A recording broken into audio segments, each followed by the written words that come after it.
All right. Hello. Welcome, everyone. We're going to do that usual kind of 30-second pause to make sure folks have a chance to flow into this Zoom room. And while we're doing that, I will take a moment to thank all of you for joining us. My name is Arun Panasamy. I'm the Chief Academic Officer at Collegewise, and we have partnered with our friends at Reach Higher and Common App to kind of truly put this impromptu event together. It was born of a conversation that Andrew was having with one of our colleagues, and they were talking about, financial aid award letters and some of the confusion that comes out of it. And it was just like, let's keep talking about this and let's make sure more people hear the conversation. So we're grateful to all of you who are joining us live. I think everyone knows the Zoom drill at this point, but we are going to use the Q&A function. Andrew will take some questions towards the end, so please use the Q&A function. It is being recorded, so if any of you have to cut out early, no problem. We'll be sending that out in a few days. And I also want to note my colleague Brenna from Collegewise is in the chat box as well. She's actually the one who made this whole thing happen. So shout out to Brenna. Thank you so much. And Andrew, I'm going to go ahead and turn it over to you now. All right. Thanks, Arun. Welcome to the webinar, everyone. I'm really excited to speak with you today. First, I absolutely want to thank Arun and Brenna Heinz. You all are amazing at Collegewise. Brenna and I used to be colleagues here at Swarthmore College, where I serve as Director of Admissions. And we have great conversations together. And one of these, like Arun said, is about financial aid award letters.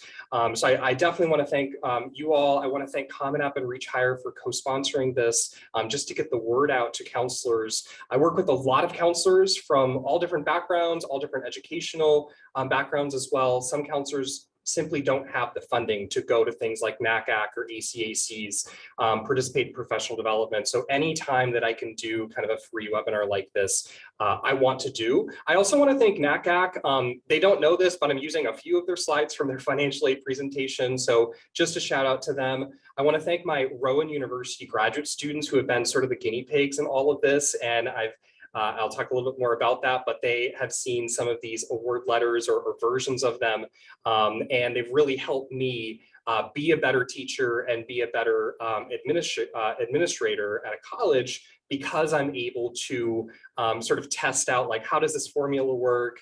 Are you understanding this, and how financial aid works? So thanks all around, and thank you for being here. I really appreciate that. So my name is Andrew Moe. I am an adjunct faculty member at Rowan University in their graduate program for school counseling. I've been doing that for a number of years. And so most of my students are first generation, low income, and they're going to be working mostly in under-resourced public schools and helping other first generation low income students understand this process. So of course, today's presentation can be applicable to every single student you serve, but we know underserved students, especially first gen and low income students, do need some extra assistance in figuring out what financial aid actually looks like, what their net price will be, what their family contribution will be. In another role, my day-to-day role, I serve as Director of Admissions at Swarthmore College. You can email me at amoe1@swarthmore.edu if you want a copy of the slides. I'm happy to share those with you as well.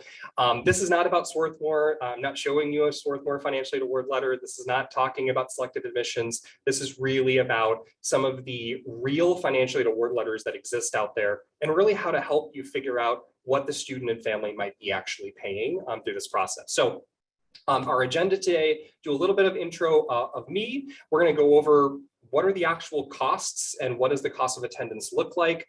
How does one pay for college? What is the formula that I use? There's a lot of resources out there. There are different calculators you can use as well. I'm going to teach you my method. It may work for you, it may not, but hopefully it'll be pretty simple and clear, and I'll explain why I've created this method. I have shared the worksheet a simple version and a detailed version with you. So in the resources that you're provided before the webinar today, there's a worksheet that you can use for each of those colleges. If you printed it out, great, follow along with me. If not, that's totally fine. You can use this with students if you wanted to, or families as well. I'll be sharing 5 examples of financial aid award letters unless we completely run out of time. I don't anticipate that, but I do have 5 on the docket, and then we'll answer any questions that you might have. So why am I doing this? Why should you be listening to me, right? I'm really passionate about this work, I will say. I'm first generation to college and low income myself going through this process. I grew up in a small town in Wisconsin. I went to Arizona State as an undergrad. I only applied to 3 colleges, honestly. When I said I wanted to go out of state, my counselor said, that's great, but I don't know how to do that. I don't know how to navigate out of state admissions for you. So good luck. There's a big book in the college center or the counseling center that you can thumb through. And that was kind of how I navigated it. And so anything I can do to work with counselors to help this process along, I want to do. I've served on the NACAC Access and Inclusion Success Committee. I've been on the International ACAC board. Some of you might know me as a co-founder of the NACAC Rural and Small Towns Special Interest Group. My admissions career started at Vanderbilt, where I went to grad school, and has continued on at Swarthmore. And my first 4 years here at Swarthmore, I served as director of access. So working specifically on initiatives to help low income first generation students attending high poverty high schools, community college transfers. So that's kind of who I am and why I do this work, and just a little bit about me.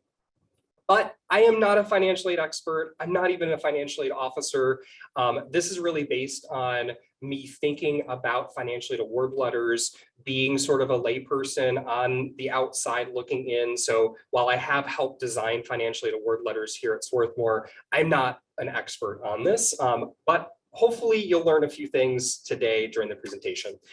Y'all are school counselors, CBO advisors. You probably see way more award letters than I do, and I want to respect your own expertise and what you've seen. I'm going to provide you some examples. Obviously, they're fictitious examples, but they're based on real letters, not to call anyone out in this process, but I want to respect your expertise as well. I also want to just, give a shout out to especially those of you that are in large public schools.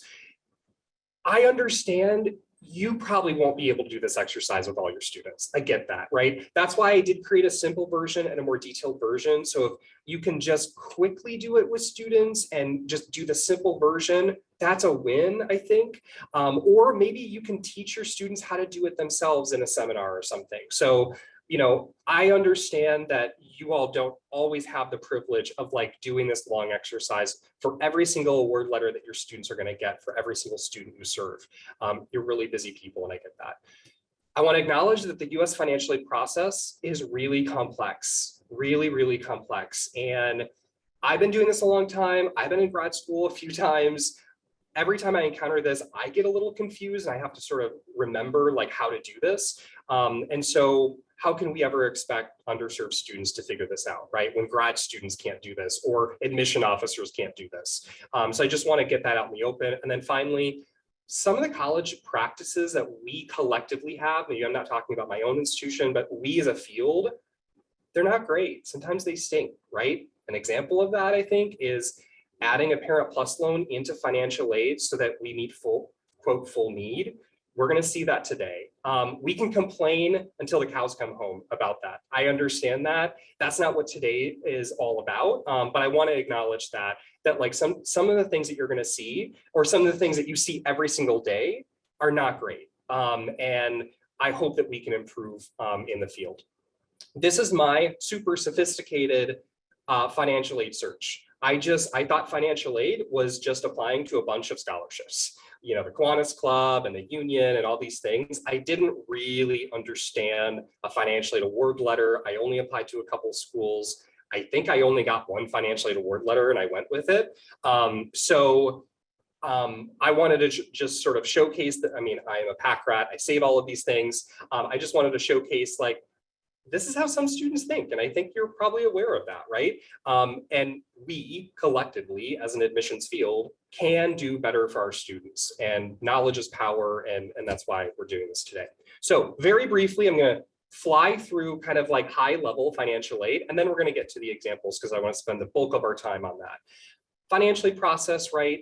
oftentimes dependent on the free application for federal student aid. That's not always the case for international students or undocumented students. I want to acknowledge that. The CSS profile is used by a lot of private schools or private colleges, and this is asking more invasive questions, obviously, to get to a true picture. At least that's what I understand, a true picture of financial need and what that might look like. And then, of course, there are institutional applications for financial aid as well. So every single process, unfortunately, is different, and that's what we have to navigate. In terms of like the cost of attendance, like what kind of things are we needing to pay for? This is sort of like the official list, right? Billable versus indirect costs. We're not going to get into today, like how to figure out what your refund might be if you have aid that exceeds the cost of attendance, or what bill is going to show up in August. Like that's too complicated for this webinar today, but we are going to talk about cost of attendance, right? Tuition, fees, residence hall, meal plan, right? I always ask my students, what's board? And my students are like, I don't know. And I'm like, that's just a fancy old term for meal plan, right? Or meals in college. And then of course, indirect costs, right? Books, supplies, personal expenses, transportation to and from your home. Not every single piece is always itemized in a cost of attendance. And we'll go through some of the award letters that don't include every single thing. So we need to think about this. And then of course, there are hidden costs. Healthcare or health insurance might be a hidden cost for your student. If they're an international student, they might have a CVIS fee. There's all of these other things that we sometimes don't think about, and that gets into the detailed portion of the worksheet. In terms of financial aid, there are 4 big buckets of financial aid: grants, scholarships, work study, and loans. And we'll talk more in detail about these. So again, not a super duper expert, but I wanted to just showcase especially loan limits and how that works, because sometimes the college doesn't actually show that to you on a financial aid award, or it gets really confusing. So grants, right? This is free money. This is your federal Pell Grant, this is your SEOG grant, this is your any state grants, or maybe institution is giving a grant. Sometimes it's called a grant, sometimes it might even be called a scholarship. It's essentially the same thing, right? Scholarships, those could be need-based scholarships, could be merit-based scholarships, they could be at the institution, they could be out in the community where the check is sent to the financial aid office. Sometimes there's additional applications, sometimes there's not. And of course, very importantly, sometimes there are terms for that scholarship. You have to maintain a 3.5 GPA, for example, to get that scholarship in your second year. Really important. We won't be going over every single detail around those kinds of terms today, but it's really, really important for us to educate students on, like, we see that you got that scholarship that first year. Is that renewable, right? Is that going to be every single year for 4 years, or do you have to maintain or apply again for the scholarship? So we won't go into detail on those sorts of things, but it's good to acknowledge. So on the right-hand side of this little circle graph is basically the free money that you do not need. Could you say that again? Sorry, that was my Apple Watch. The free money that you do not need to pay back to the institution. Work study, this could be a federal program, federal work study, or it could just be a campus job. Basically getting a job on campus, getting a paycheck in your pocket to pay usually for personal expenses. I think that's pretty self-explanatory, right? And then loans, and a few different loan programs. There's the direct subsidized and unsubsidized federal loan program. I'll go a little bit more into detail on the next slide or set of slides here. There's also the Parent Plus loan, and then of course private loans. We're not going to cover private loans because those are often not provided in a financial aid award, but they do exist. They're higher interest. They're not in some of the federal programs like PSLF or the Public Service Loan Forgiveness Program. So it's a lot more difficult if you take out private loans. I wanted to highlight the Parent Plus loan. So this is a parent loan for undergraduate dependent students. Unlike the direct subsidized and unsubsidized loans, where it's essentially an entitlement program. You're entitled to a certain amount of loan if you wanted to take it out each year, and that increases a little bit each year. The Parent Plus loan is not, you're not entitled to it. It's based on a credit check history, maybe a cosigner like grandma or grandpa because a parent's credit check is not great. If they're denied, if they're willing to apply for it and they're denied, students can take out a bit more in federal direct loans. This can be problematic simply because sometimes there is an inappropriate amount of Parent Plus loans in financial aid award letters, and we have to be really discerning and careful about that. Sometimes they're given to zero EFC or family contribution students where they probably or may not get approved or accepted for the Parent Plus loan. So proceed cautiously. I always tell my students that whenever there's a Parent Plus loan included. And parents don't have to apply. If they're not willing, they're not willing. And we have to sort of grapple with the consequences of that. So if we're talking about federal direct loans and you are able to borrow a Parent Plus loan, the limit in your first year, again, we're just going to handle first year during the presentation today. The first year limit is $5,500. We're not going to get into details around subsidized, unsubsidized, but just know the limit is $5,500 if you were able to borrow a Parent Plus loan, right? So if my parent applies, they get approved, my limit in federal direct loans is $5,500. If my parent applies and they're not approved, an additional $4,000 is granted in that student entitlement, essentially. So you can borrow $9,500 in that circumstance, right? These are just two important numbers to remember because you're going to see these pop up in financial aid award letters, and it might be questioning, why does it say $9,500? I thought the limit was $5,500. It's because the college is assuming that a parent is going to apply and get denied when that may have never happened. It might happen after admission or after getting the financial aid award. All right, so this is my formula. Again, there are lots of formulas out here. My formula in assessing what the actual need might be or what the family needs to contribute in their family contribution is cost of attendance minus grants and scholarships equals your family contribution. I understand there are other formulas out there where it's cost of attendance minus financial aid, but financial aid is a big umbrella. It includes that free money, but it also includes money that you don't have access to on day one, which is your work study or campus job. It also includes money that you have to pay back. And so I think of loans and I think of work study in actually the family contribution of what you're going to be contributing or earning while you're in a campus job. Again, this is the way that we're going to do today's presentation. This is how I think of it. And I think it's the easiest way. In my first year of teaching this course, I didn't think about it this way. And it's so confusing for my students. And it was actually really confusing for me too. So let's break this down a little bit more. Based on what we just talked about, the cost of attendance is the billed costs like tuition and fees and often your residence hall or your meal plan. Your indirect costs like personal expenses, books and supplies, transportation. And then sometimes, and this gets into the detailed section of the worksheet, some hidden costs like health insurance or a new laptop because you don't have one and you need one for college, that sort of thing. Grants is essentially your grants and scholarships. There might be terms, like I said, but these are the federal grants. These are some state grants. This might be an external scholarship listed on your financial aid award because your scholarship organization has already sent that letter to financial aid. So they're including that $500 from the local Lions Club. But just remember, this is the free money that students do not need to pay back. And that essentially equals your family contribution, right? So this is a simple formula, and this is where all that family contribution comes in of the campus job, of the student loan amount, of the parent loan amount. And then there might be a gap, or maybe a family is saying, we're going to be on a monthly payment plan to pay for that after the loans take care of most of this, and we're going to pay on a monthly plan. Or I'm going to take out more money of my savings as a parent, right? Every family is obviously different, and so I'm not assuming everyone is going to be low income in this process because that's not the case, but that's where the family contribution comes in.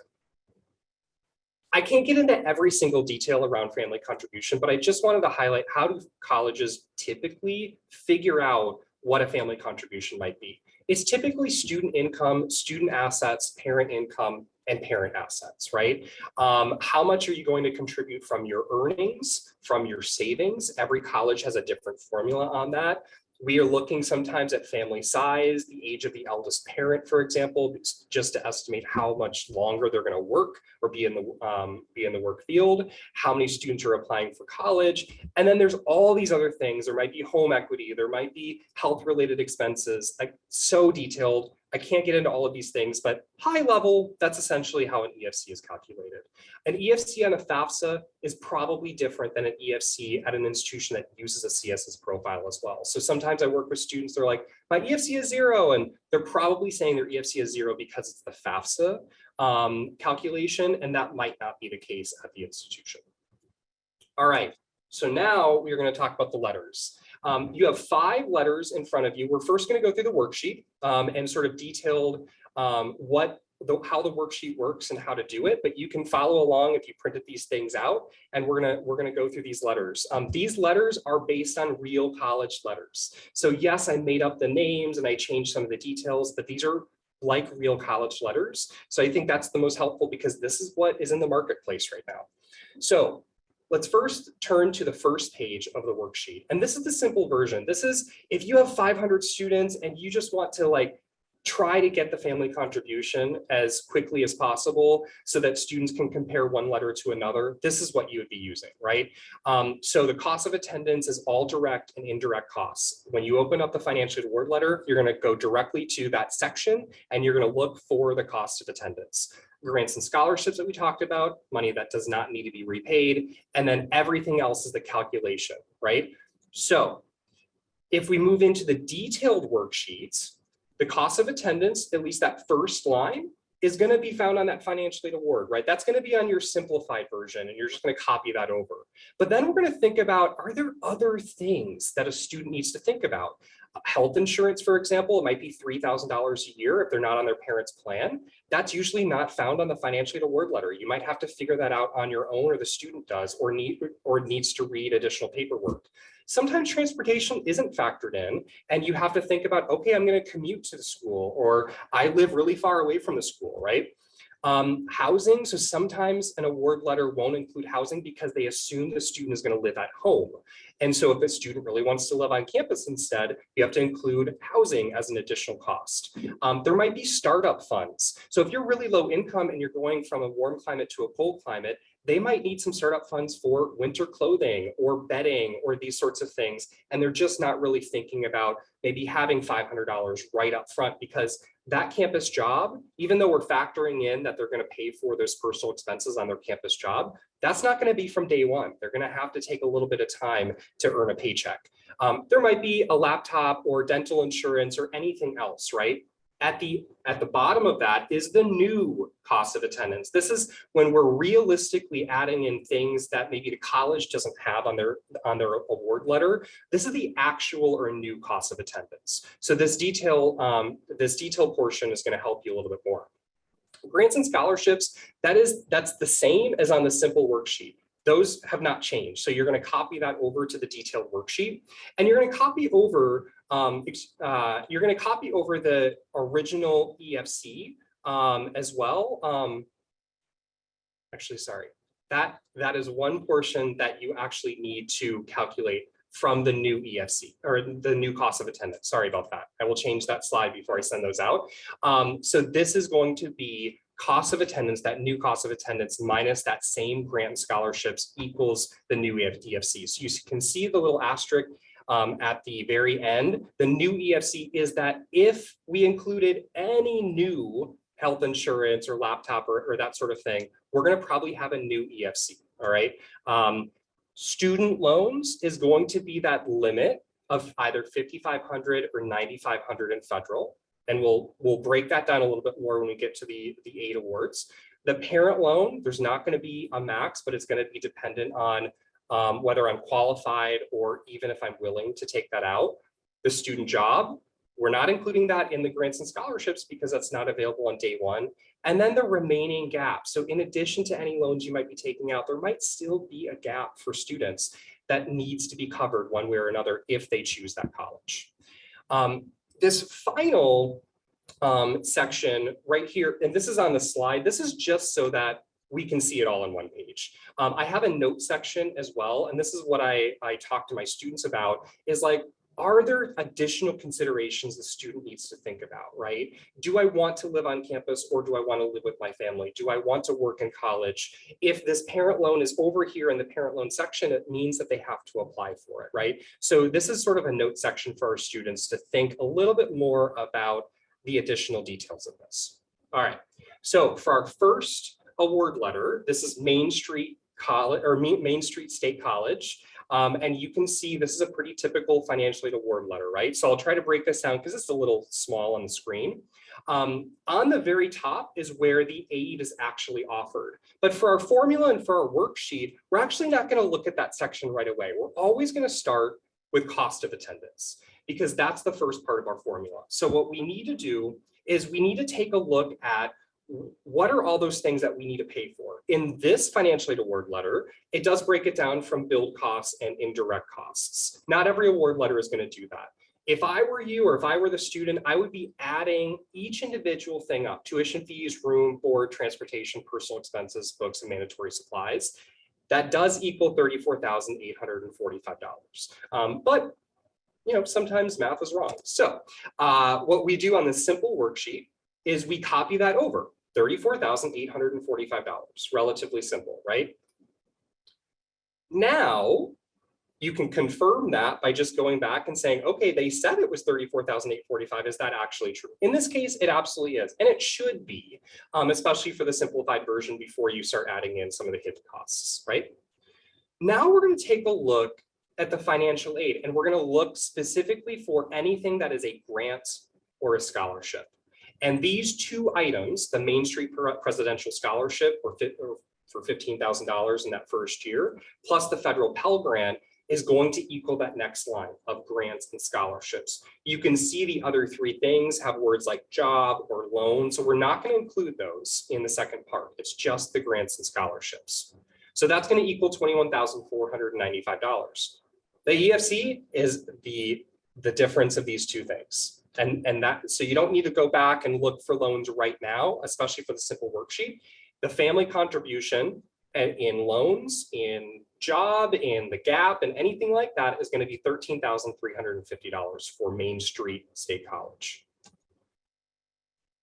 Now, this is interesting, right? So if we start looking at loans, and actually, let me get through this rest and then we can head to the loan portion. So if we look at the detailed version of the worksheet, we start with $34,845. That's from the simple worksheet. That's what the cost of attendance is. But let's say for Main Street State College, there is a $3,000 bill for health insurance that's going to be coming, right?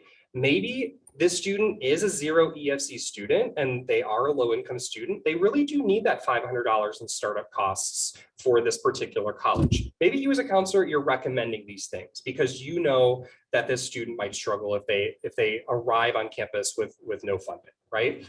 So the new cost of attendance is $38,345. That's the true cost of attendance once we start adding in some of the additionals. The grants and scholarships have not changed, and that's going to be from the simple worksheet. That's the $21,495. And so the new EFC calculation, this is why that original slide was wrong. The new EFC calculation, instead of $13,000, it's $16,850, right? Once we add in health insurance and startup funds, right? So this is just doing the formula on one sheet. You have a new cost of attendance and now a new EFC. So it raises a little bit more because it's the true cost. So now let's break this down a little bit more. Let's look at these loans. There's a federal direct subsidized loan and a federal direct unsubsidized loan. This total cost is $9,500. Why is that? It's because Main Street State College is assuming that a student is going to apply or have their parent apply for the Parent Plus loan, whether or not they want to take that out, but they're assuming that that student is going to, or their parents are going to get denied from the Parent Plus loan. So they've already added in the $9,500, right? That's why you see $9,500 instead of $5,500. Whether or not the parent actually applies for it, we don't know. In this case, there's going to be a zero parent loan because you can't take out the parent loan if you're denied for it, right? So assuming that they're denied for it at $9,500, $2,000 in the student job from the award letter. So there's a remaining gap. After you take out that $9,500 in loan, there's a remaining gap of $5,350, all right? If the parents chose not to apply for the plus loan, things change a little bit. And this is where it gets a little bit more complicated, right? Family contribution is the exact same, but that $9,500 now decreases to $5,500. So the student would have to say, hey, financial aid office, my parent is not going to apply for this, so that needs to be decreased. And now there is a larger gap that has increased by $4,000. This is going to be a really, really tough college, unfortunately, for a student to attend if they're not able to fill that gap, right? So the notes here is that the student loan amount assumes that the parents are applying for the Parent Plus loan and will be or already have been denied. And this is a really difficult gap to achieve. So you'd have to find a family member, you'd have to either get more scholarships or appeal your financial aid decision. There's lots of ways that you could potentially lower that gap, but on the face of it, of looking at this letter, there's not much of a way. All right, second letter called Fancy Pants Private College. So again, based on a real letter, this is what the original letter was. We can see on the top, it has some things that they try to lay out for us: cost of attendance, EFC, financial need, and then they have sources of that scholarship broken up into fall disbursement, spring disbursement, and then a total. What you don't see here is the cost of attendance. We actually, for this real student, we had to go to their website and find out what the cost of attendance actually was. So that's why you have a 2-pager for this particular letter at Fancy Pants Private College, because we had to find the cost of attendance. I think that's egregious. I think we should be establishing the cost of attendance on a financial award letter, but it is what it is. So this cost of attendance is $48,723. So we add that into the simple worksheet. Then we go out and we try to find, actually, if you were to say, you know what, I'm going to take a shortcut here, and I'm not going to try to find the scholarships and grants because they're giving me the EFC, and the EFC is 0. So I'm going to enter in 0 and work backwards, and it must mean that the grants and scholarships are $48,000, right? Wrong. We do not do that because we know that that's actually incorrect. We follow the formula: cost of attendance minus grants and scholarships equals the EFC, regardless of what the college tries to tell you what the EFC is. So don't fall into that trap, right? We need to find the grants and scholarships. In this case, there's a federal Pell Grant for $5,920 and a fancy scholarship for $18,000. Underlined in blue is what's missing. And actually, there was an organization that highlighted some of the most egregious things that colleges do. And one of them is to actually establish something that is a loan without calling it a loan. Federal DIR sub is the federal direct subsidized loan, but that word doesn't even show up. Again, this is a real financial aid award letter. That word does not even show up. So savvier students, savvy counselors understand that you have to pay all of that back. Maybe a student doesn't get that though. Maybe they don't understand that, right? So if we actually found the scholarships and grants, that equals $23,920. And the actual family contribution, even though the EFC says 0, is $24,803, not 0 EFC.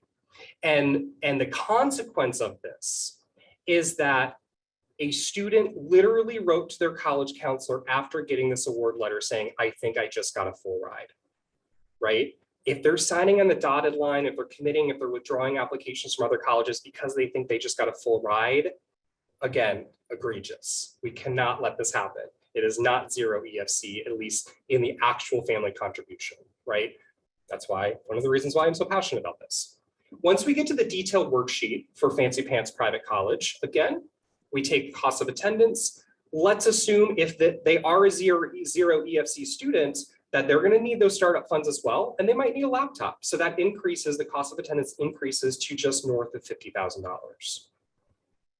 Grants and scholarships, the same as what we had originally, which is $23,920.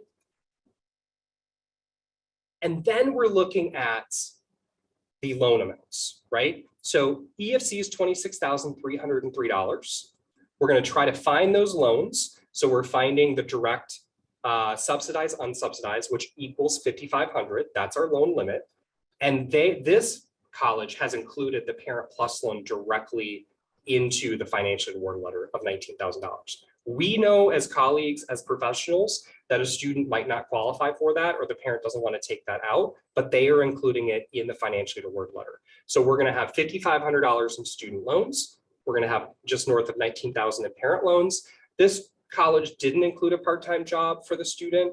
Obviously, a student could take a part-time job. The remaining gap after $24,000 in loans, the remaining gap is $1,500 to account for the laptop and startup funds, right? Let's say the parents are denied from the Parent Plus loan. They're not able to take that $19,000 out. They get a bump in their student loans to $9,500, but the gap increases to $16,000 per year, right? So this would be a really big note section and some considerations a student needs to think about. Just in the first year is almost $25,000 in loans. I think that's way too high for an undergraduate education. Given that the FAFSA EFC is zero, they may be denied from the Parent Plus loan, and it's really difficult to overcome that gap. Now, the student could work a part-time job on campus, but that's just some of the costs. That's like $2,000, maybe a little bit more. It's going to be really, really difficult for this student to fill that gap. All right, third award letter. This is Big State University. Again, small print here. So we're going to dive a little bit more deeply into cost of attendance first, right? Cost of attendance here, if you're looking at tuition fees, room, meal plan, personal expenses, book stipend, it does not include transportation. Maybe this is a local student at Big State and they don't really have very many costs around transportation. So that's fair. That absolutely could be the case. What I want to sort of note here is total cost is $48,000 or just north of that. And this actually has a section where it says, because your federal EFC is zero, you don't have to pay for health insurance, right? Or it's, it says a discount. We're going to assume that discount for today's exercise is $0. It might not be, it doesn't actually say what it is. We're just going to assume that they're not going to have to pay for healthcare.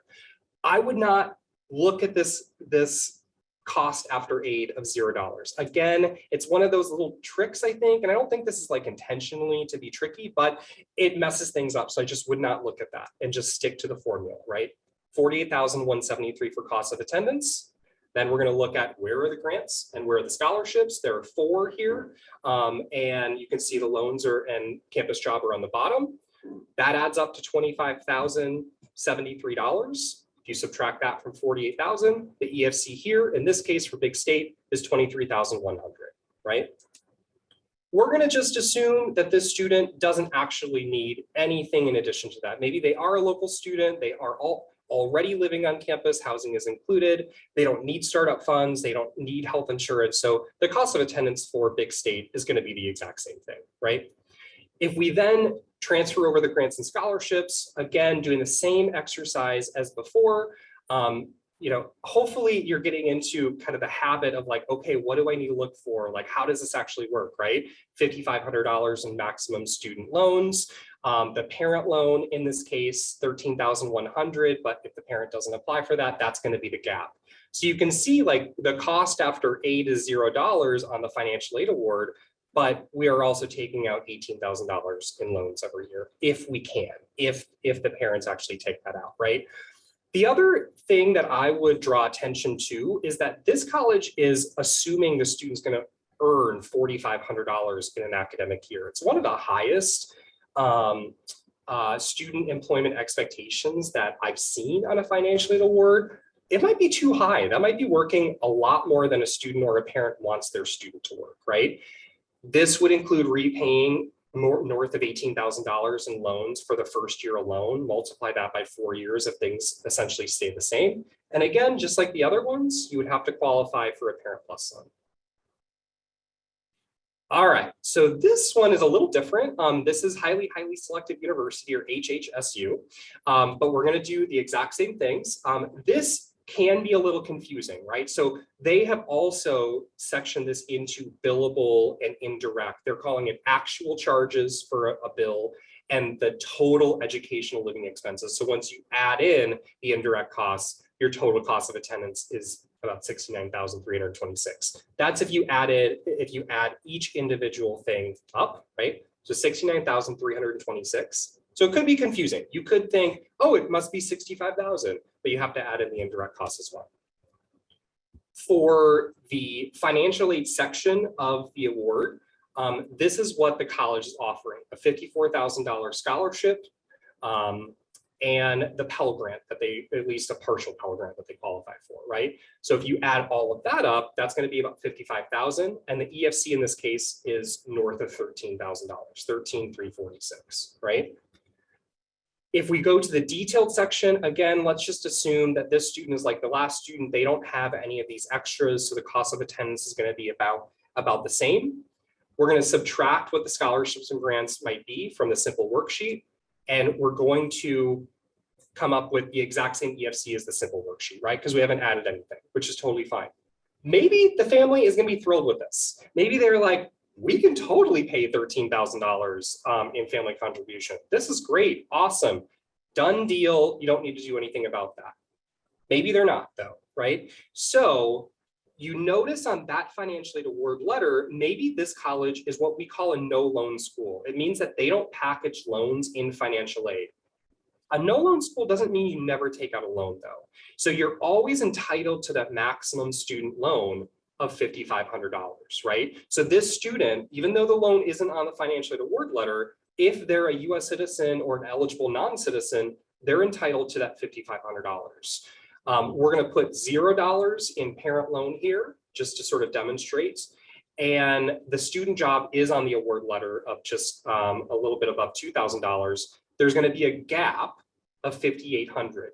Now, again, that gap might come from family funds. Maybe they have a savings, maybe they want to pay on a monthly payment program, and that's totally fine. And the student can sign on the dotted line and go to that college, right?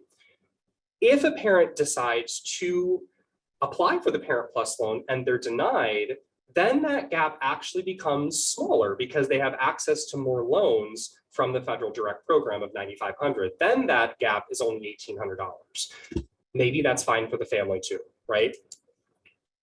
If the parents were approved for that, maybe there is no gap then, and the parents want to take out $5,800 on their student's behalf. The student is taking out $5,500 in that first year, and there is no gap. That doesn't mean that they're not paying anything. They have to pay back about $11,000-ish, but there is no remaining gap after that, right? So the considerations here, the student loan amount is not on the financial aid award. That's sometimes the case, not always the case, but they do need to remember that they're entitled to $5,500 at least in student loans. We don't know anything about health insurance. It didn't come up on the financial aid award letter. We might need to do more investigation here, right? All right, this is our final aid award letter, and then we're going to have time for questions. So our final aid award letter does look a little more complicated, right? And we're going to maybe spend a little bit more time here.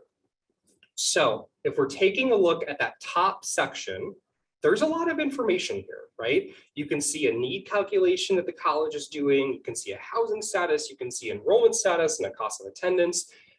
We need to go back to our formula and look for the cost of attendance. And the cost of attendance, they're including loan fees, which is helpful, that not every college does. But their cost of attendance is $55,672, right?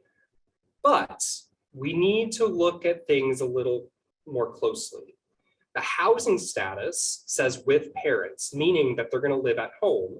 And to confirm that, if you look at room and board, I don't know any college in the country that would charge you just $2,700 for both residence hall and meal plans. So that's probably just considering meals of $2,700, and they're not factoring in any kind of housing costs by living with parents, right? So on the simple worksheet, the cost of attendance is that $55,000. If we go back to the bottom section, this is pretty typical of seeing accepted versus offered. Don't worry too much about that. Usually scholarships are automatically accepted. Loans, you have to go in and actually accept them. I wouldn't pay too much attention to that section. I wouldn't also pay too much attention to like fall versus spring because it's just dividing it by semester. I would look at the very end totals, right? So we're gonna look for the grants. There's a federal Pell Grant of $1,800, a state grant of $4,700, and a Provost Scholarship of $44,000. And we're gonna enter that into that second grants and scholarships line. And so the EFC on the simple worksheet is $49.32, right? If we go into the detailed, and maybe you're having a conversation with that student and they're like, yeah, I know that I originally applied and said I was going to live at home, but like, I can't live at home. I can't deal with my parents or whatever the case may be, right? then you're going to say, okay, well, we need to add that actually back in. Now, financially, it might say, okay, if you want to live on campus, we're going to increase your aid. Or they might not. They might say, sorry, that's an additional $7,000 fee if you want to live on campus, right? The other thing is like, is that $2,700 actually a meal plan?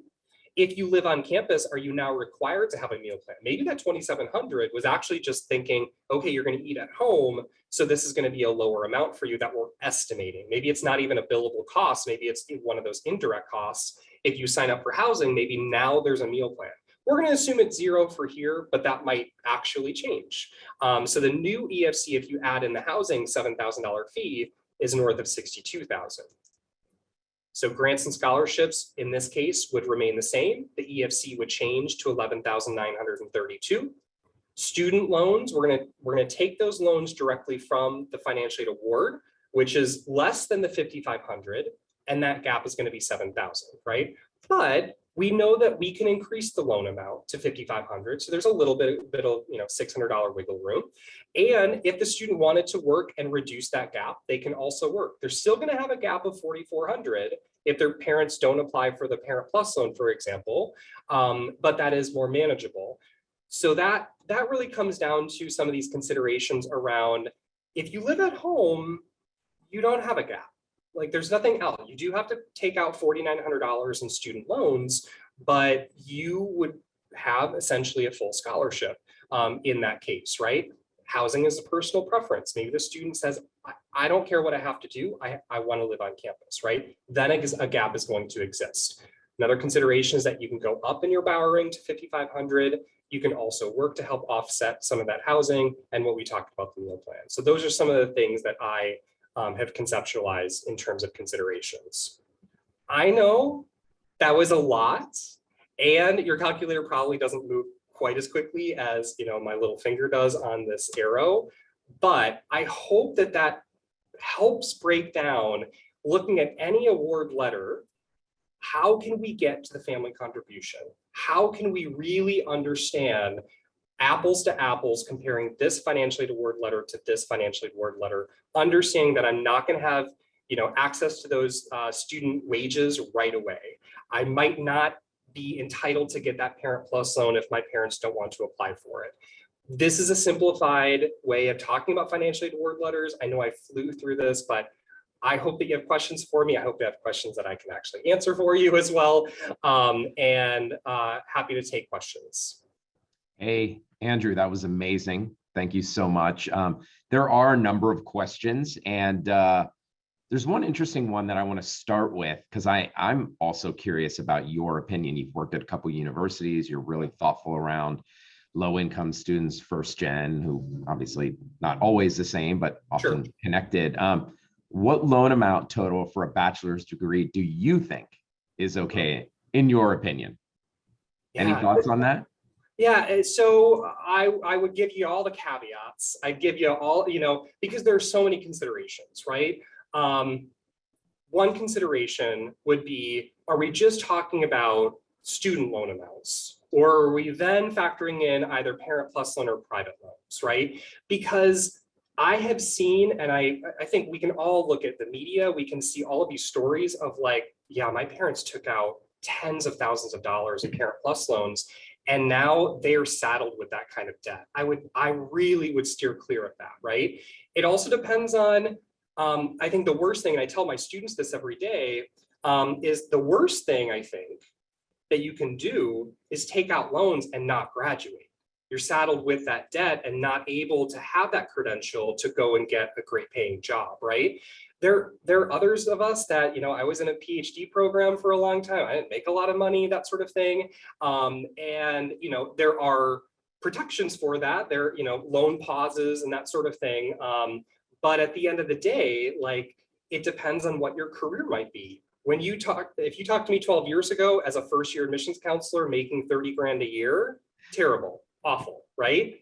I'm in a better position now. I can actually I could pay my loans back then because of income-based repayments. But I think the point is that we have to talk to students through all of these things. If you go work for a for-profit company, you're probably going to have increased loans, and you're not going to be part of public service loan forgiveness, or maybe 10 years from now that won't exist any longer and we can't get our loans waived, or maybe Biden waives his pen. And so there's so many things. I think if I were advising a student, I think the loan amounts established by the federal government do make some sense. I mean, taking out 5,000, 6,000, 7,000, aggregate of like $30,000 over the course of 4 years is probably safe for low-income students. I think getting beyond that, I think that can be challenging unless you're an engineer. You're getting a great paying job afterward and you're going to be able to pay that off. So I guess that's where I land, but I also understand that's a really privileged statement, because a lot of students, especially in like state of Pennsylvania, like public education in Pennsylvania is really expensive. You can get a federal grant, federal Pell Grant, you can get a state grant and still really not be able to pay in-state tuition. So that's also really challenging. No, great. No, it's always good to hear your thoughts on that. Another question, how do you talk with students about the category of personal expenses? I think students have a hard time assessing what they'll need for a full term, and the financial aid awards show different amounts estimated. So what does that conversation look like to you? Excellent question. So I will give some perspective here, my personal perspective. When I was in college at Arizona State, I had a merit scholarship. I was not able to apply for FAFSA because my parents rejected me for being gay. They had to pay for, or they had to sign off on that paperwork, and they wouldn't sign. So I was on my own. I didn't have a meal plan. And at ASU, there were some things that were free, like you could go to like basketball games and gymnastics tournaments and that sort of thing. But there were a lot of things where, like on a Friday night, if we wanted to do a couple things, like I was taking money out of my pocket and I had to make really tough decisions. And I think students today still have to make really tough decisions on those sorts of things, right? Because I didn't have a meal plan, I paid for every time I went to Taco Bell in the student union. Like I had to work 3 jobs in college and just sort of try to make it work. And luckily it worked, but like it was touch and go for a while there. I actually got a scholarship my sophomore year from an external foundation, and like that allowed me to stay in college. A lot of us though that are low income, we're in pretty tough situations. And so I would be asking those questions on like, so what extra costs are there? If I do want to go to that football game or basketball game, if I do want to do, like that really famous speaker on campus, like, am I gonna have to pay $10 or $15 for those things? At Swarthmore, I'm so privileged and so lucky to work here. We have a cash-free campus, which means that you're not taking money out of your pocket to pay for those things. Laundry and printing is free on campus. I know not every college is like that, and I sit in a really privileged spot here at a wealthier institution, but those are some of the questions that I would ask. I usually talk to students and say, listen, you have to account for those kinds of things. If you want to go to a movie off campus every once in a while, you have to pay for your toiletries. You're going to have to go clothing shopping at least a few times, right? If you are moving to a colder climate, you might need that winter clothing. You might need that laptop, or spend a lot of time in the computer lab. Like, there's so many of those things. I don't know if I could actually come up with an amount, because I think it's going to depend on each college and your spending habits. But like, I think if a student has like a part-time job at the pizza parlor in high school and they're just like blowing through, even if I was a low-income student, I blew through my money. You can't do that in college, because it's a lot more difficult to live when you might have to live off campus your second year, and you have to pay for utilities and rent. And that's what I had to do. So I don't know if I have an answer to that question, but I would help students think through all of those things, I think, so that they kind of can understand how to budget in college. Yeah, no, thank you. There's several questions around effectively who's eligible for a Parent Plus loan. Like, does a college have to name it? If it's not in the letter, can you still get it? Same, unsubsidized, subsidized. So unsubsidized and subsidized is going to be dependent on financial need, but it's essentially determined by FAFSA. Right, determined by FAFSA. But you essentially can get, even if it's all unsubsidized, because let's say you don't have as much financial need, but you still want to take out a loan, you can get unsubsidized loans in that amount for the student, right? Same limits, but it just might not be a split between subsidized and unsubsidized. It might just all be unsubsidized. So my example, like I didn't have parents who could fill out the FAFSA. If you are in that circumstance now, this is, 2 decades later, after I went to college, now you can actually get access to FAFSA federal loans, but they're all unsubsidized, is my understanding, right? So you can still do that. I am not an expert on exactly like what credit score do you actually need to get a Parent Plus loan, or when do you need a cosigner? My understanding, though, is that any college who participates in federal aid funding, and that's essentially all colleges, there's a few exceptions to that, every college has access to those programs. So you could go ahead and apply for a Parent Plus loan. I would just be very cautious in applying for Parent Plus loans. If you're going to do it, I would say a really low amount, manageable amount is what you want to do. I'm on Reddit sometimes and I see these students who are like, I got into, you name the super duper selective place that they think is worth it. And now they're going to go into debt of $250,000 by getting a Parent Plus loan and helping with that. No, don't ever do that. Like I want to like just write on every Reddit user and I'm like, no, don't do that. That's a bad idea. So I'm not an expert on like exactly how it works, but my understanding is that all parents of dependent students could apply for Parent Plus loans and access those funds. It's just whether or not they're going to get approved for that. Yeah. There's a great question here that I think a lot of people, there's always a little bit of frustration around how unstandardized these letters are. Is there any movement, legislative or otherwise, to standardize FA? Like, have you heard anything? So my understanding is that there certainly was some movement when Obama was in office on trying to standardize some some financial aid awards across the board. And I think that's where like we came into the shopping sheets and these sorts of things. My understanding, I want to couch this in like, I respect my financial aid colleagues deeply. My understanding is that colleges really push back on this.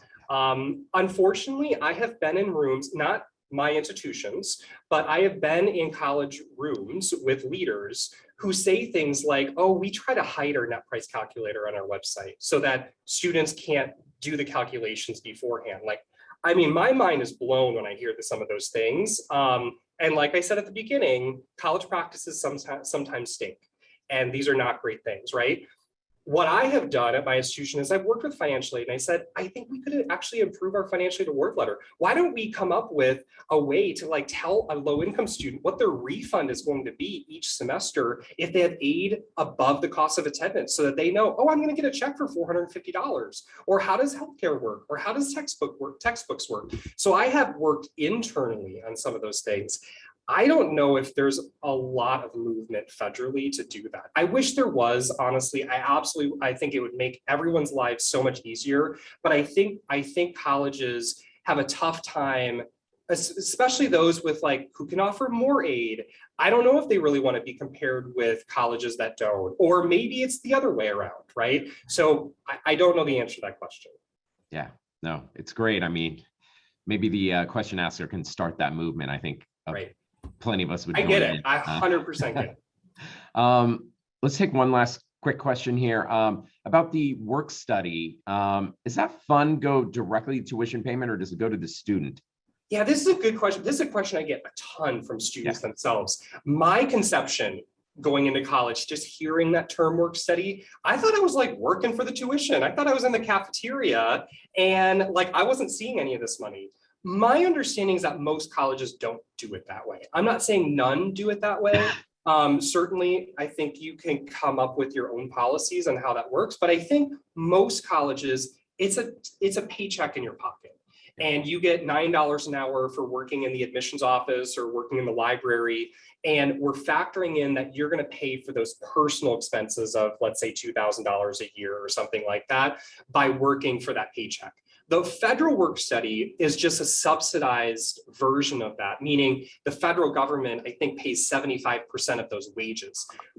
No one knows on our campus, at least. I don't know if you're a work study or just a normal campus job because you get the same jobs on our campus. So no one actually knows whether or not the federal government is paying for that or not, meaning like you have more need than other people. We just call it a campus job. And anyone can get a campus job, even if you don't have financial need, right? So I'm pretty sure that most colleges, or at least all the college presentations I've heard, it's mostly like you get a paycheck in your pocket. Yep. Thank you.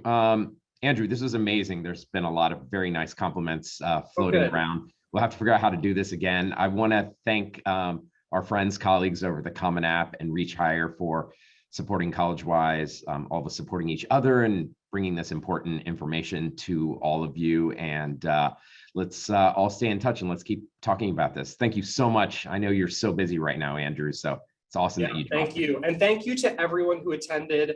You know, I'm happy to do this every April if people find value in that. I know let's my do it in March.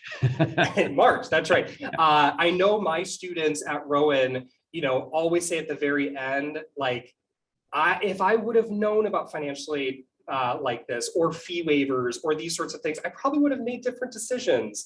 And like, I feel for them. And I'm like, but you're going to go out and be a great school counselor and you're going to do better for your students, right? Like, let's always improve on this process. So I appreciate Collegewise. I appreciate Common App and Reach Higher for sponsoring this, getting the word out. So thank you, everyone. All right. Stay well. All right, you too. Bye-bye. Bye.